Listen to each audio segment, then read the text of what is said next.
mga buddy? Panibagong araw, panibagong vlog na naman. For today's video, samahan nyo ako mga buddy. Pupunta tayo ng palengke na naman ng Candelaria. Tayo mamimili ng kaunting pang-ulam at syempre magpapasokan ng mga bata. Kaya, let's go!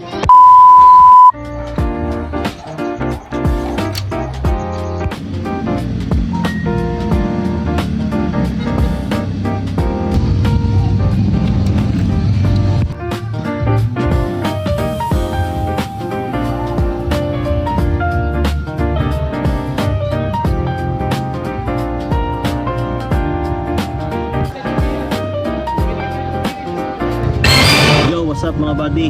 Tayo ay nakapamili na sa palengke. Hindi na tayo nakapag-video kasi sobrang daming tao ngayon tuwing linggo. Kaya ito, papakita ko na lang sa inyo mga pinamili ko. Let's go!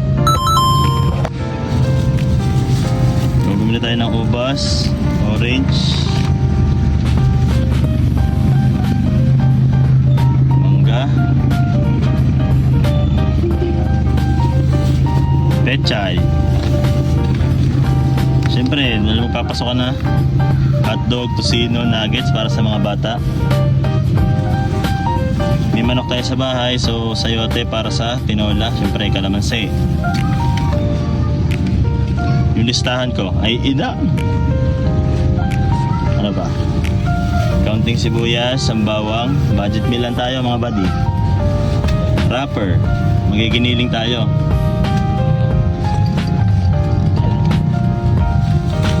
Bumili tayo ng mangga, kaunti lang din para sa mga bata, favorite niya pati si Mrs.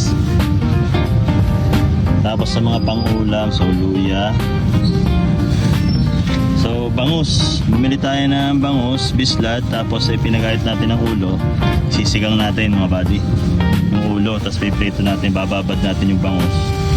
Tapos ito, get, so tambako siya, 4 na piraso. Tapos hipon, halagang 100 pesos. Mabaon din iningat ni Tutoy. GG, pampaalat. Ano pa? Binutuhan. Ulam namin yan to, ilalaga. So may kasama siyang patatas na sa bahay na. Tapos pechay. Quality na yun mga buddy. Ito yung giniling, halagang 100 pesos. Nagpapasama ako ng carrots kasama na sa giniling. Wais lang tayo mga buddy. Tapos mga prutas, bili din ako ng saging. So yan mga buddy, halagang 100 din. So budget lang tayo. Ano mga buddy? Ayos.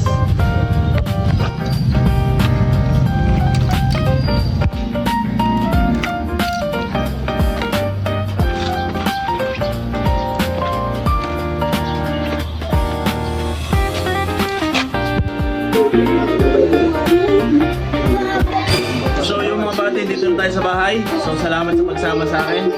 Ay inang!